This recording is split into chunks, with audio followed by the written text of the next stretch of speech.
Channel को share करें, subscribe करें, नए पोस्ट पाने के लिए बेल आइकन दबाएं। धन्यवाद।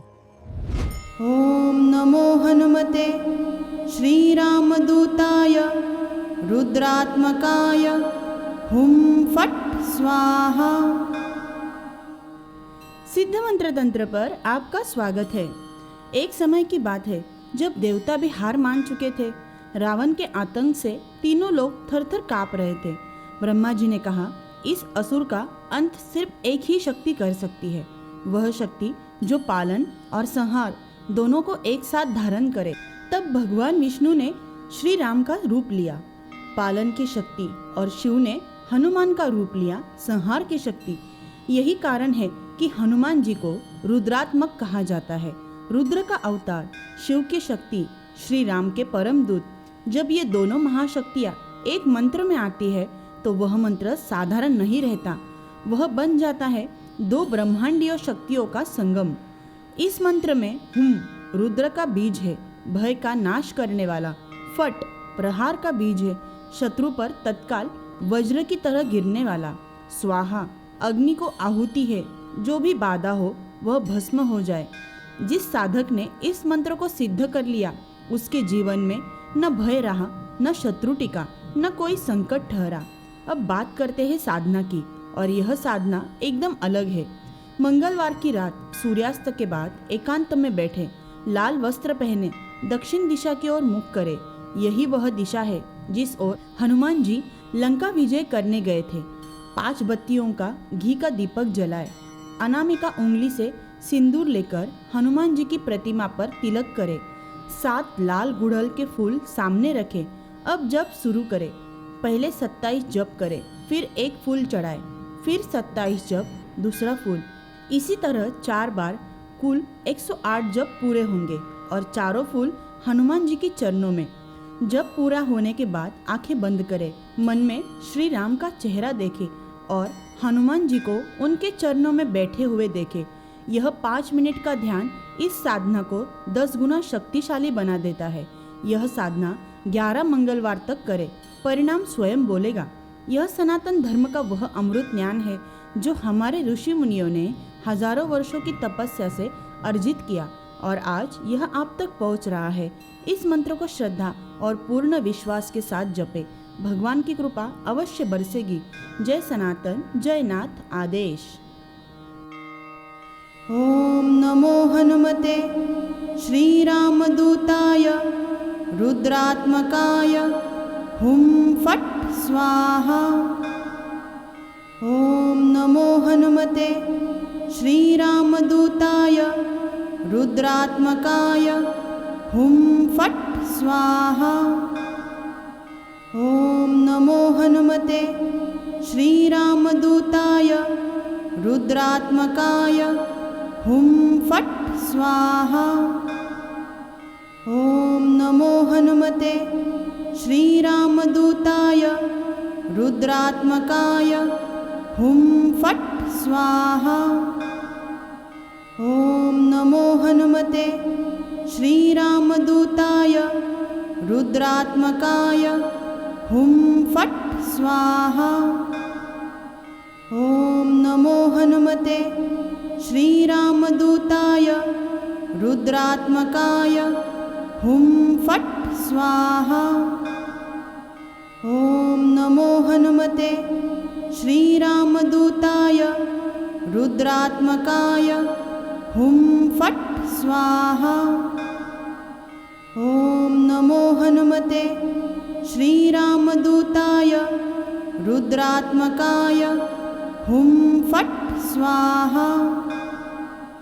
ओम नमो हनुमते श्रीरामदूताय रुद्रात्मकाय हुम फट स्वाहा। ओम नमो हनुमते श्रीरामदूताय रुद्रात्मकाय हुम फट स्वाहा। ओम नमो हनुमते श्रीरामदूताय रुद्रात्मकाय हुम फट स्वाहा। ओम नमो हनुमते श्रीरामदूताय रुद्रात्मकाय हुं फट् स्वाहा। ॐ नमो हनुमते श्रीरामदूताय रुद्रात्मकाय हुं फट् स्वाहा। ॐ नमो हनुमते श्रीरामदूताय रुद्रात्मकाय हुं फट् स्वाहा। ॐ नमो हनुमते श्रीरामदूताय रुद्रात्मकाय हुं फट् स्वाहा। ॐ नमो हनुमते श्रीरामदूताय रुद्रात्मकाय हुं फट् स्वाहा। ॐ नमो हनुमते श्रीरामदूताय रुद्रात्मकाय हुं फट् स्वाहा। ॐ नमो हनुमते श्रीरामदूताय रुद्रात्मकाय हुं फट् स्वाहा। ॐ नमो हनुमते श्रीरामदूताय रुद्रात्मकाय हुं फट् स्वाहा। ॐ नमो हनुमते श्रीरामदूताय रुद्रात्मकाय हुं फट् स्वाहा। ॐ नमो हनुमते श्रीरामदूताय रुद्रात्मकाय हुं फट् स्वाहा। ॐ नमो हनुमते श्रीरामदूताय रुद्रात्मकाय हुं फट् स्वाहा। ॐ नमो हनुमते श्रीरामदूताय रुद्रात्मकाय हुं फट् स्वाहा। ॐ नमो हनुमते श्रीरामदूताय रुद्रात्मकाय हुं फट् स्वाहा। ॐ नमो हनुमते श्रीरामदूताय रुद्रात्मकाय हुं फट् स्वाहा। ॐ नमो हनुमते श्रीरामदूताय रुद्रात्मकाय हुं फट् स्वाहा। ॐ नमो हनुमते श्रीरामदूताय रुद्रात्मकाय हुं फट् स्वाहा। ॐ नमो हनुमते श्रीरामदूताय रुद्रात्मकाय हुं फट् स्वाहा। ॐ नमो हनुमते श्रीरामदूताय रुद्रात्मकाय हुं फट् स्वाहा। ॐ नमो हनुमते श्रीरामदूताय रुद्रात्मकाय हुं फट् स्वाहा। ॐ नमो हनुमते श्रीरामदूताय रुद्रात्मकाय हुं फट् स्वाहा।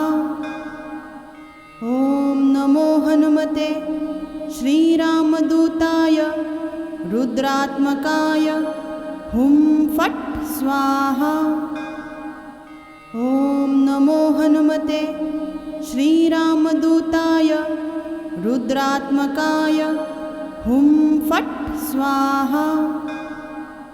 ॐ नमो हनुमते श्रीरामदूताय रुद्रात्मकाय हुं फट् स्वाहा। ॐ नमो हनुमते श्रीरामदूताय रुद्रात्मकाय हुं फट् स्वाहा। ॐ नमो हनुमते श्रीरामदूताय रुद्रात्मकाय हुं फट् स्वाहा। ॐ नमो हनुमते श्रीरामदूताय रुद्रात्मकाय हुं फट् स्वाहा। ॐ नमो हनुमते श्रीरामदूताय रुद्रात्मकाय हुं फट् स्वाहा। ॐ नमो हनुमते हनुमते श्रीरामदूताय रुद्रात्मकाय हुं फट् स्वाहा। ॐ नमो हनुमते श्रीरामदूताय रुद्रात्मकाय हुं फट् स्वाहा। ॐ नमो हनुमते श्रीरामदूताय रुद्रात्मकाय हुं फट् स्वाहा।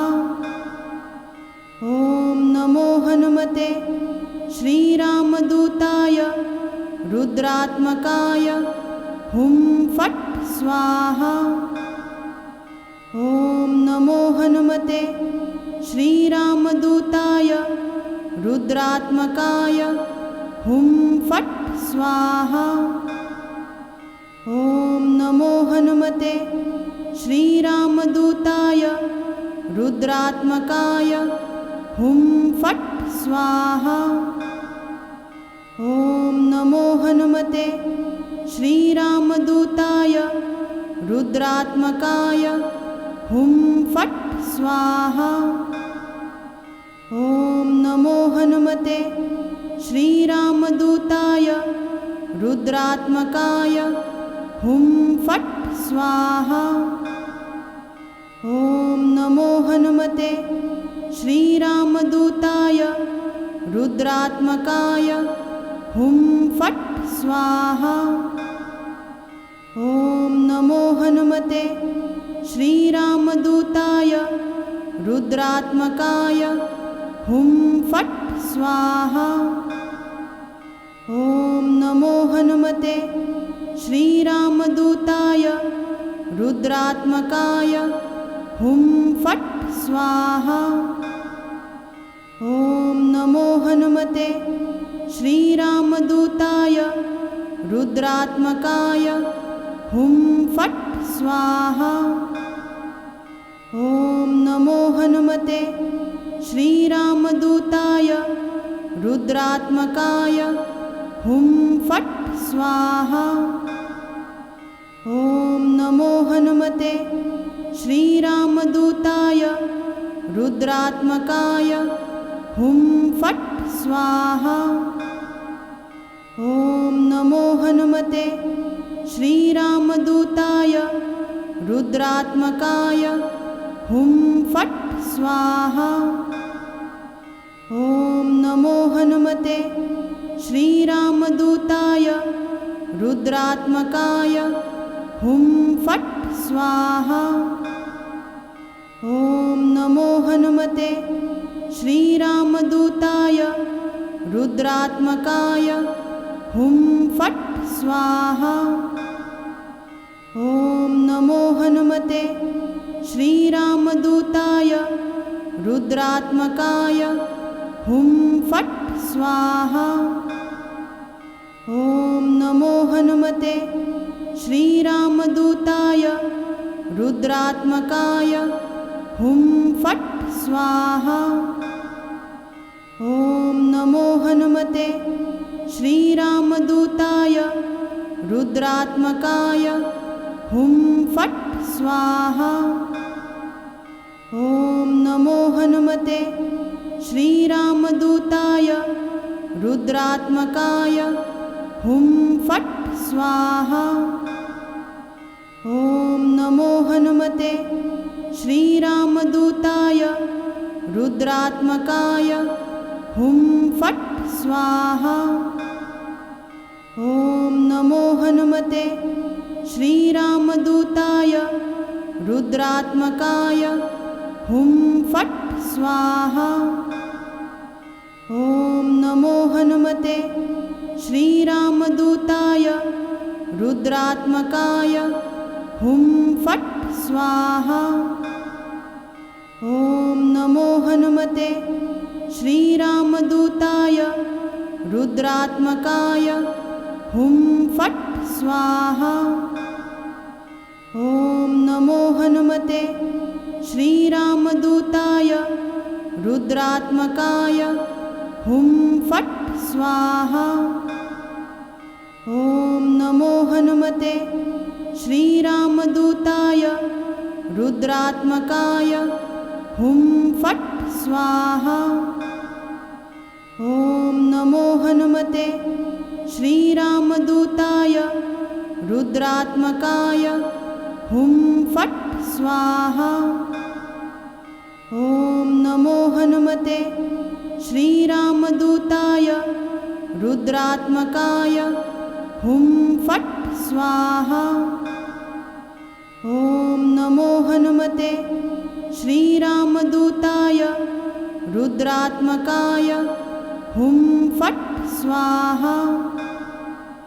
ॐ नमो हनुमते श्रीरामदूताय रुद्रात्मकाय हुं फट् स्वाहा।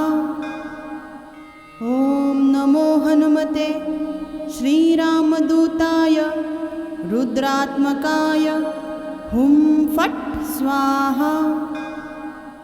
ॐ नमो हनुमते श्रीरामदूताय रुद्रात्मकाय हुं फट् स्वाहा। ॐ नमो हनुमते श्रीरामदूताय रुद्रात्मकाय हुं फट् स्वाहा। ॐ नमो हनुमते श्रीरामदूताय रुद्रात्मकाय हुं फट् स्वाहा। ॐ नमो हनुमते श्रीरामदूताय रुद्रात्मकाय हुं फट् स्वाहा। ॐ नमो हनुमते श्रीरामदूताय रुद्रात्मकाय हुं फट् स्वाहा। ॐ नमो हनुमते श्रीरामदूताय रुद्रात्मकाय हुं फट् स्वाहा। ॐ नमो हनुमते श्रीरामदूताय रुद्रात्मकाय हुं फट् स्वाहा। ॐ नमो हनुमते श्रीरामदूताय रुद्रात्मकाय हुं फट् स्वाहा। ॐ नमो हनुमते श्रीरामदूताय रुद्रात्मकाय हुं फट् स्वाहा। ॐ नमो हनुमते श्रीरामदूताय रुद्रात्मकाय हुं फट् स्वाहा। ॐ नमो हनुमते श्रीरामदूताय रुद्रात्मकाय हुं फट् स्वाहा।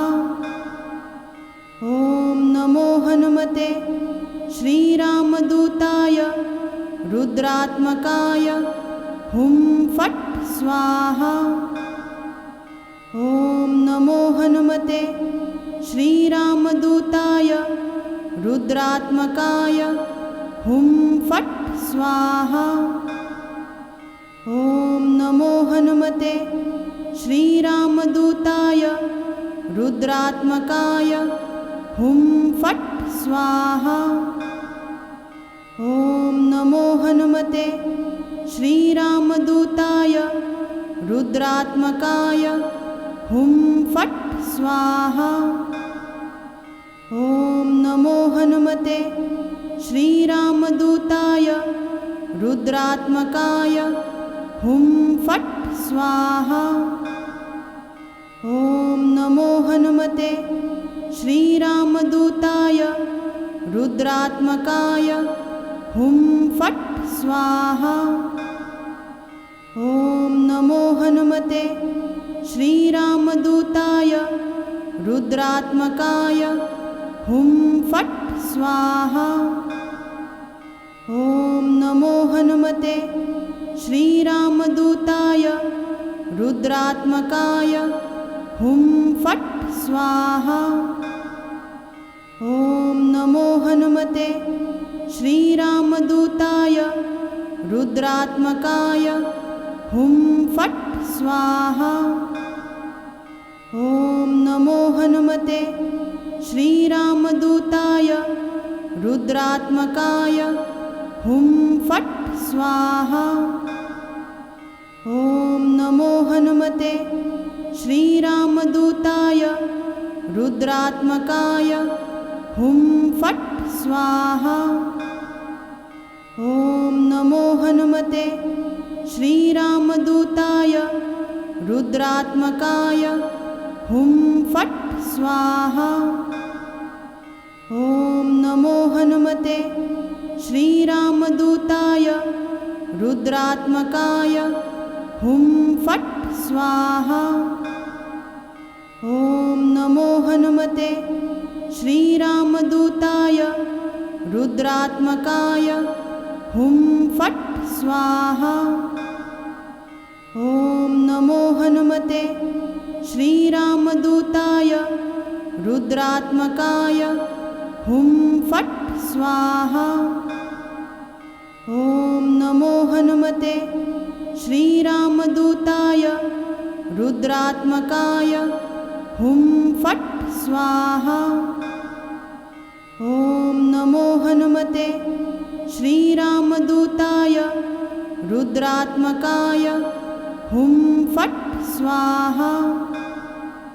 ॐ नमो हनुमते श्रीरामदूताय रुद्रात्मकाय हुं फट् स्वाहा। ॐ नमो हनुमते श्रीरामदूताय रुद्रात्मकाय हुं फट् स्वाहा। ॐ नमो हनुमते श्रीरामदूताय रुद्रात्मकाय हुं फट् स्वाहा। ॐ नमो हनुमते श्रीरामदूताय रुद्रात्मकाय हुं फट् स्वाहा। ॐ नमो हनुमते श्रीरामदूताय रुद्रात्मकाय हुं फट् स्वाहा। ॐ नमो हनुमते श्रीरामदूताय रुद्रात्मकाय हुं फट् स्वाहा। ॐ नमो हनुमते श्रीरामदूताय रुद्रात्मकाय हुं फट् स्वाहा। ॐ नमो हनुमते श्रीरामदूताय रुद्रात्मकाय हुं फट् स्वाहा। ॐ नमो हनुमते श्रीरामदूताय रुद्रात्मकाय हुं फट् स्वाहा। ॐ नमो हनुमते श्रीरामदूताय रुद्रात्मकाय हुं फट् स्वाहा। चैनल को शेयर करें, सब्सक्राइब करें, नए पोस्ट पाने के लिए बेल आइकन दबाएं। धन्यवाद।